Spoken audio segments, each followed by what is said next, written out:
Física, un mundo en movimiento.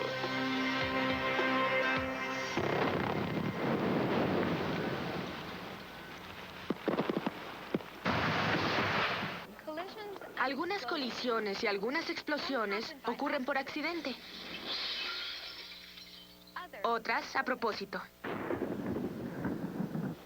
Usando la física podemos examinar y hasta predecir y controlar algunos de los eventos dinámicos que nos ayudan a mantener un mundo en movimiento.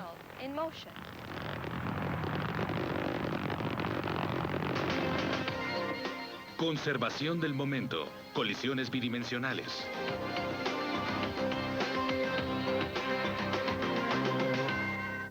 En este programa descubriremos cómo los componentes de un vector hacen que la ley de la conservación del momento sea más fácil de aplicar. Investigaremos estos componentes en una colisión sobre una tabla de aire y aprenderemos a aplicarlos en situaciones que van desde el espectáculo hasta la industria. ¿Reconocen esto? ¿No? Es un proyectil para fuegos artificiales, descargado desde luego. Genial. Como el proyectil tiene masa, cuando se mueve tiene momento. Davis, ¿cómo describirías el momento? Es un vector con tamaño o magnitud y dirección. Sí, calculamos la magnitud multiplicando masa por velocidad y la dirección se mide en contra de las manecillas del reloj a partir del eje X positivo. Muy bien, Deirdre. ¿Qué ocurre si estalla en 1.000.000 de fragmentos? ¿Todos tienen momento? Mientras tengan movimiento y masa, claro. Sí. ¿Creen que podamos calcularlos? ¿Todos? No muy fácilmente. Empecemos por el principio, con los componentes. Componentes. Si este proyectil viajara en línea recta y este momento fuera de 96.0 kilogramos metros por segundo, podríamos representarlo con esta flecha en un ángulo de 70 grados a la horizontal. Aquí está su componente X. ¿Dónde lo pondrían? El componente X va a lo largo del eje X, así. Muy bien. La otra flecha debe ser el componente Y, que va paralelo al eje Y. Así. Sí. ¿Y cómo calcularían la magnitud de estos componentes? Como es un triángulo rectángulo, podemos usar funciones trigonométricas. El seno es el cateto opuesto sobre la hipotenusa y el coseno es el cateto contiguo sobre la hipotenusa. Así que la magnitud del componente X será hallada usando la función coseno. El componente X es igual al vector por el coseno del ángulo. Si lo sustituimos con 96.0 kilogramos por metro sobre segundos por el coseno de 70 grados, tenemos un componente X de 32.8 kilogramos por metro sobre segundo. El mismo tipo de cálculo nos dará el componente Y, solo que esta vez usaremos el seno. El componente Y es el vector por el seno del ángulo. Si lo sustituimos por los valores de 96.0 kilogramos por metro sobre segundo, multiplicado por el seno de 70 grados,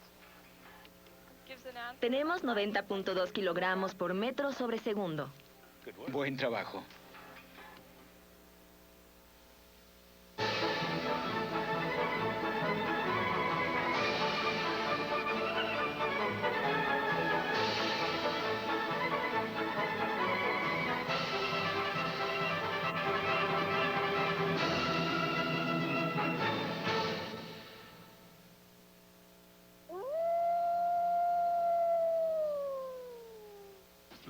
La Luna nos brinda uno de los mejores registros de los impactos que ha habido en el sistema solar. ¿Por qué? Porque la Luna no tiene atmósfera, no tiene agua en la superficie, y por lo tanto no ha habido procesos erosivos en ella. En gran medida, todo lo que ha ocurrido en la historia de más de 4.500 millones de años de la Luna sigue grabado en ella. Podemos ver que hay cráteres grandes y pequeños. Este gran hueco indica que un objeto grande hizo contacto aquí. Sí, seguramente el objeto que produjo este hueco era más grande que el que produjo estos pequeños cráteres. Pero hay que recordar que el tamaño del objeto que hace el impacto es mucho menor que el tamaño de la marca que deja. Estos objetos viajan a muy altas velocidades, normalmente a 20 kilómetros por segundo. Así que tienen mucha energía cinética, mucha energía de movimiento. Llegan a esa velocidad, golpean la superficie sólida y son detenidos en un tiempo muy breve. Y toda esa energía cinética debe ser disipada. Así que hay una explosión y la liberación de energía forma un hueco y lanza material hacia afuera, produciendo lo que ven aquí. Salientes, delimitaciones levantadas alrededor de cada cráter.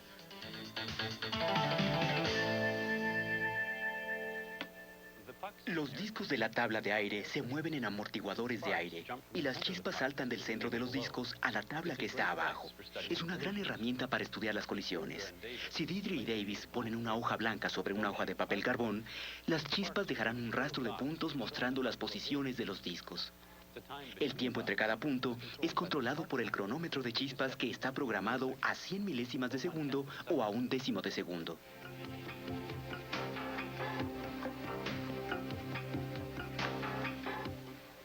¿Cómo van? Muy bien, ya trazamos el camino que dejó cada disco. Cuando los puntos tienen distancias iguales, el movimiento del disco es uniforme y podemos usar la ecuación para movimiento uniforme. Medimos la distancia usando una regla y obtenemos el tiempo contando el número de puntos. Bien. Luego calculamos la velocidad con velocidad igual a distancia entre tiempo para cada uno de los discos antes y después. Vemos que la velocidad anterior del disco verde es de 54.0 centímetros por segundo. Buen trabajo. Habiendo obtenido la velocidad del disco, Deidre y Davis pueden calcular la magnitud de su momento, con momento igual a masa por velocidad. Muy bien, cada disco tiene una masa de 0.267 kilogramos. Para el disco verde, antes de la colisión, el momento es el producto de 0.267 kilogramos y 54.0 centímetros por segundo, lo que es igual a 14.418 kilogramos por centímetros sobre segundo.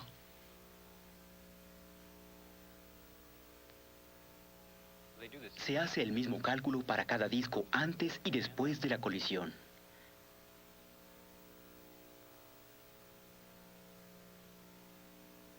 Usando los ejes de coordenadas como referencia, Deidre y Davis pueden describir todas las direcciones posibles en un plano. Pueden ordenar los ejes como quieran. En este caso, es conveniente delinear el eje X entre el movimiento de los dos discos. Así, todos los ángulos pueden ser medidos en el eje X positivo. Muy bien.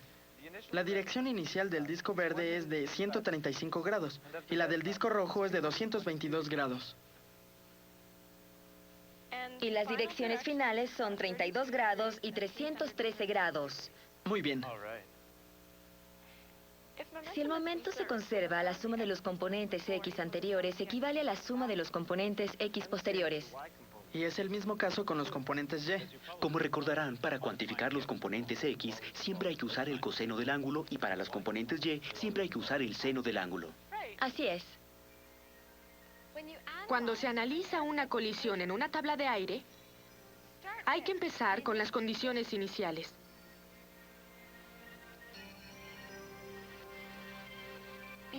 Antes de la colisión, cada uno de los discos tenía un momento que podría dividirse entre los componentes X y Y. Una vez que hayan encontrado los componentes, con ayuda de la trigonometría, pueden determinar la suma de los componentes X.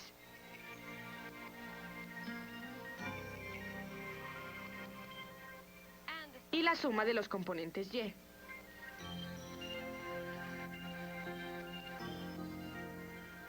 Estas sumas describen el momento inicial total en el sistema. Usen un proceso similar para describir el sistema después de la colisión. Usando la trigonometría, descompongan el momento de cada disco después de la colisión en los componentes X y Y.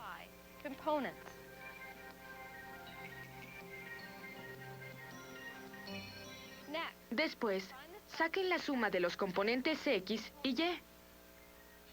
Y luego pueden comparar la suma de los componentes X anteriores con la suma de los componentes X posteriores y la suma de los componentes Y anteriores con la suma de los componentes Y posteriores.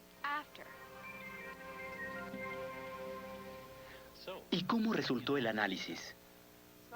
No está mal. La suma del momento inicial en la dirección X fue de 19.8 kilogramos por centímetro sobre segundo, mientras que la suma final fue de 20.5 kilogramos por centímetro sobre segundo. La suma de los componentes Y fue menos 1.6 kilogramos por centímetro sobre segundo antes y menos 1.6 kilogramos por centímetro sobre segundo después de la colisión. Si dos objetos se mueven antes de una colisión bidimensional y se siguen moviendo después, ¿creen ustedes que el momento se conserve? El número inicial y el número final son tan similares que yo diría que el momento sí se conserva. Muy bien. Creo que es una muy buena evidencia para afirmarlo.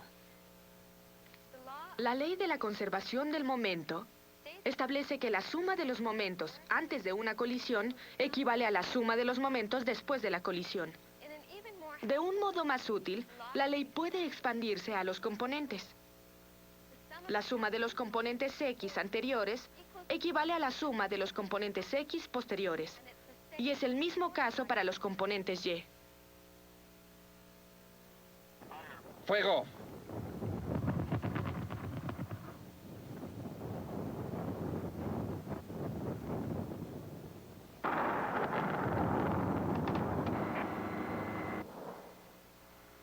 ¡Fuego!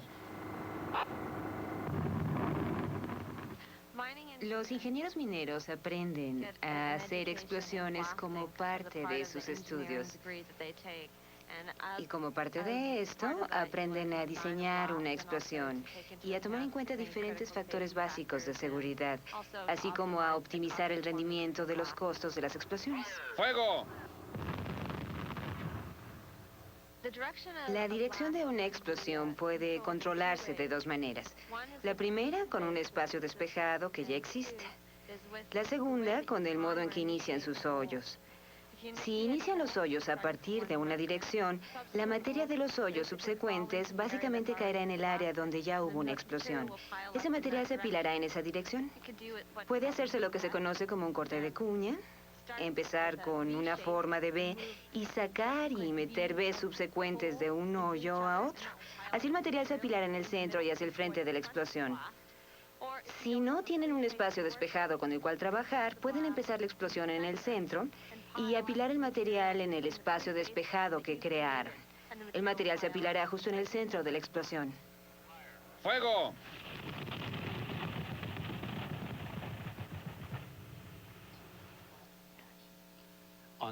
En la televisión y en el cine, a menudo vemos gente disparando a botellas. Como práctica de tiro al blanco. Sí, pero no es seguro usar balas reales en una filmación. Así que los encargados de los efectos especiales ponen una pequeña carga explosiva dentro de una botella y la hacen estallar. Pero parece que las botellas reciben un balazo. Sí. Desde luego, los técnicos deben tener un buen entendimiento de la física. Si no, los fragmentos que salen disparados serían tan peligrosos como una bala. Esta botella explotó en 1000 pedazos. Aquí están los 3 principales. ¿Cómo podríamos determinar a qué velocidad iba el pedazo de en medio? Supongo que usando la ley de conservación del momento. Necesitamos mucho espacio en este pizarrón y tendremos que dividirlo en inicial y final.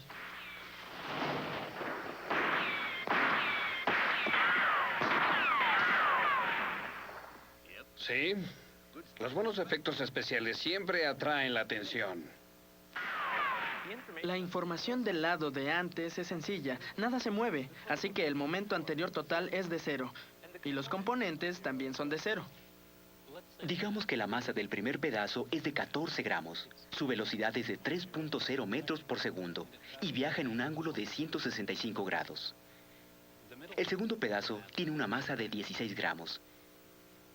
Y el último pedazo tiene una masa de 14 gramos y una velocidad de 4.5 metros por segundo.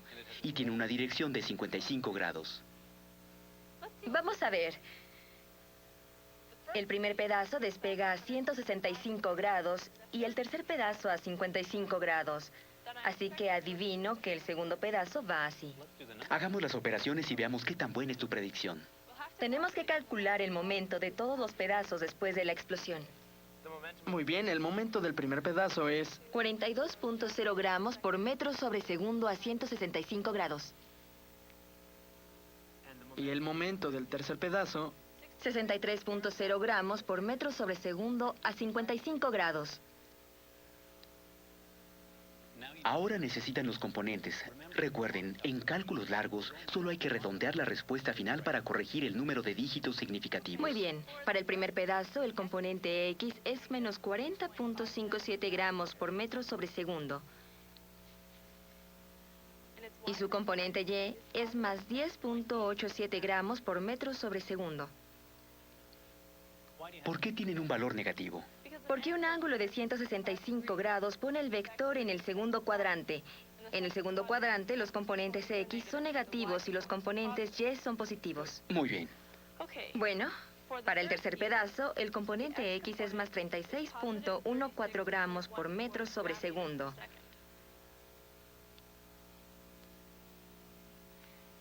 Su componente Y es de 51.61 gramos por metro sobre segundo.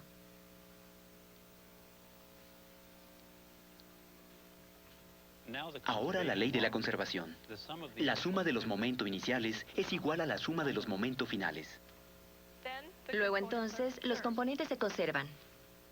Si vemos primero el componente X, antes de la explosión no había momento en X.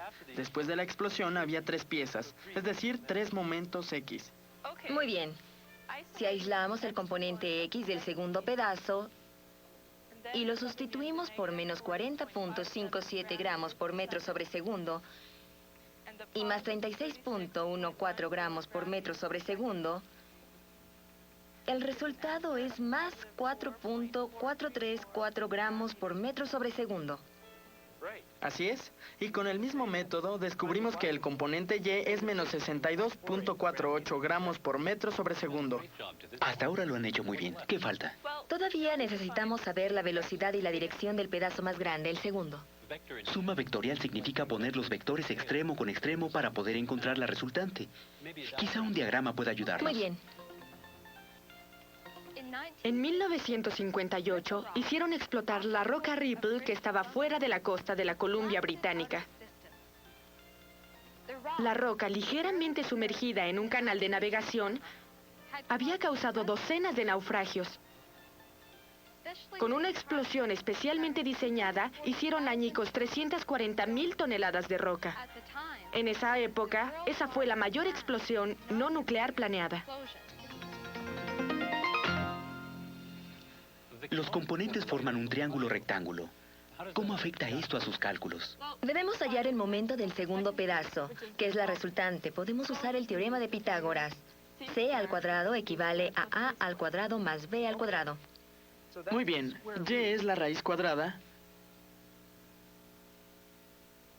de menos 62.48 gramos por metro sobre segundo, todo al cuadrado, más 4.434 gramos por metro sobre segundo, todo al cuadrado. Y la magnitud del momento es de 62.63 gramos por metro sobre segundo. Y para hallar la velocidad, dividimos el momento entre la masa, que es de 16 gramos. La velocidad del segundo pedazo es de 3.9 metros por segundo. Y solo dejamos 2 dígitos significativos en la respuesta final. Muy bien, buen trabajo. Encontrar la dirección es un poco confuso. Podemos encontrar este ángulo usando la función tangente. ¿Cuál es, Didri? La tangente del ángulo es igual al componente Y entre el componente X. Bien.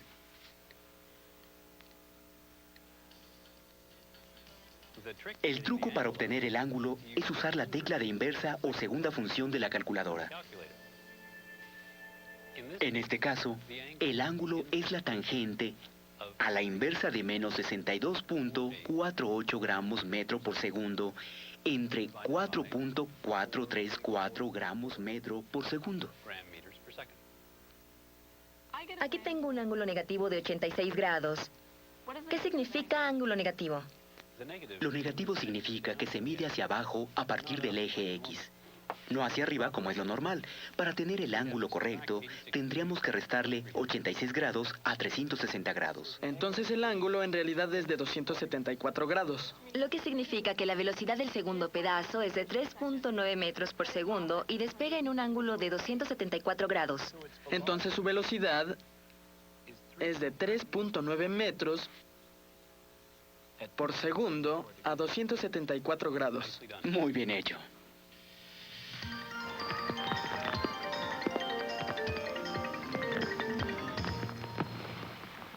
¿No fue el Big Bang una de las más grandes explosiones? En cierto modo, sí. El universo parece expandirse en una escala cosmológica. Y una forma fácil de ver esto es como una expansión con toda la materia del universo. ¿En qué evidencia se apoya esta teoría? La evidencia viene en gran parte de la observación de las galaxias. Si ves las galaxias, que son sistemas de estrellas fuera de nuestro sistema solar, te dará la impresión de que todas se alejan de nosotros. Y entre ellas, la descripción más sencilla sería casi una expansión explosiva. ¿Todas estas explosiones son simétricas en el espacio? Sí, hay algunas desviaciones locales, pero todo a esa gran escala parece alejarse de todo lo demás. Volviendo a nuestro tema inicial, ¿cómo usarían la conservación del momento para analizar la explosión de los fuegos artificiales? Y todavía no sé cómo. Son demasiados fragmentos, demasiados cálculos. No tengan miedo. Usaremos esta hoja de cálculo de computadora para calcular los componentes. Todo lo que hay que hacer es ingresar la información y mostrará los componentes como flechas de colores en la pantalla. Genial. ¿Cómo funciona? Al elevarse el proyectil, tiene momento hacia arriba. Cuando el proyectil explota, el aire se llena de objetos que viajan en todas direcciones. Esto nos muestra todo tipo de momentos.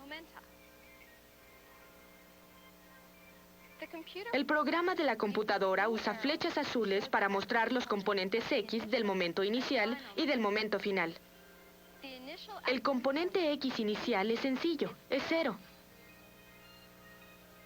Y los componentes X finales están representados con las pequeñas flechas azules. Si los sumamos todos, recordando sus direcciones, la suma de los componentes X de después es de 0.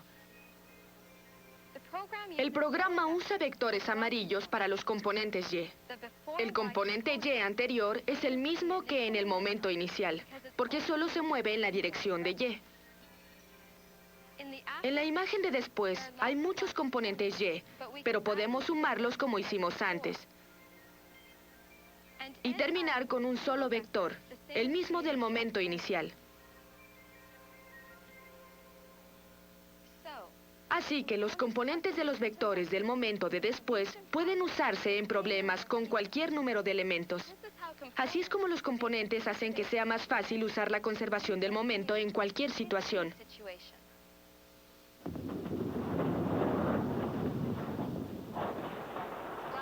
Las explosiones tienen varias aplicaciones industriales, principalmente para la minería y la construcción, y de vez en cuando para la demolición.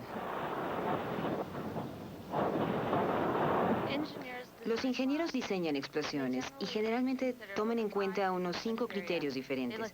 Observan el diámetro del hueco, observan la carga, que es la distancia de un hueco a su espacio despejado más cercano, observan el espacio entre los huecos. También observan la profundidad del hoyo, tomando en cuenta el plan de minería o los factores geológicos para la explosión. Y finalmente está el factor del material explosivo, la cantidad de explosivos necesarios para hacer explotar una yarda cúbica de material que no tiene utilidad del terreno. Existe un método especial con el que controlamos el movimiento de la explosión. En la situación de este método, hay un material o suelo superficial sobre el cuerpo mineral. Lo que queremos es mover ese material o usar la energía de la explosión para mover ese material hacia el área excavada. Así que se programa la explosión para que el material entre en el área excavada, reduciendo así el volumen total que hay que excavar con el equipo convencional de palas mecánicas. La mayor explosión accidental de la historia ocurrió en Canadá el 6 de diciembre de 1917, cuando un buque arsenal chocó con un buque de carga en el puerto de Halifax. 2.510 toneladas métricas de explosivos destruyeron 1.600 edificios Mataron más de 1.600 personas e hirieron a 9.000. Explosiones cósmicas. ¿Qué tienen que ver las explosiones con el ciclo vital de una estrella? Las explosiones tienen un lugar muy importante en las vidas de muchas estrellas, si no es que de la mayoría de ellas. En el caso de las estrellas de poca masa, como el Sol, la estrella se vuelve un poco inestable al final de su vida. Puede expandirse y la atmósfera puede absorberla a una escala muy lenta, pero casi de manera explosiva. Con el tiempo, ese material puede volver a juntarse con otro material y formar nubes de gas y polvo, de las que se forman nuevas generaciones de estrellas. De hecho, hay pruebas de que nuestra propia estrella, el Sol, quizá pertenezca a una tercera o cuarta generación de estrellas. Solución del problema. Deirdre, ¿cómo resolverías un problema de momento?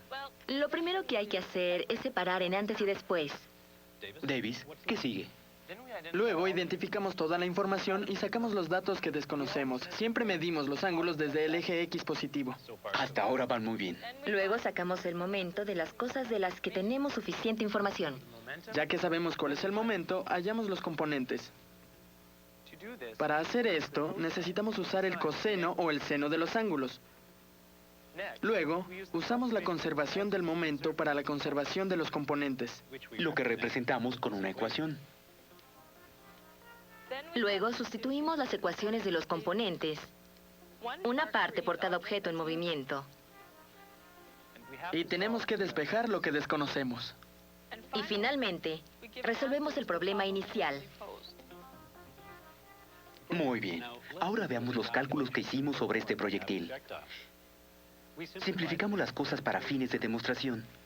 ¿Qué otros factores tendríamos que considerar en la vida real? Conforme se eleva el proyectil, pierde masa porque la carga de propulsión se gasta. ¿Sí? Y eso afecta su momento. Pero también afecta su velocidad, lo que representa aún más cambios en el momento. También dijimos que viajaba en línea recta, pero eso parece demasiado. Muy bien. ¿Algo más? Bueno, si hay viento. Esa situación sería... Usando los componentes del vector del momento, podemos definir la interacción de cualquier número de piezas con un procedimiento estándar. Ya sea que usemos ese procedimiento para crear un patrón de explosivos industriales, analizar una colisión o crear un espectáculo de fuegos artificiales en un mundo en movimiento. La ley de la conservación del momento demuestra ser una herramienta muy útil y poderosa.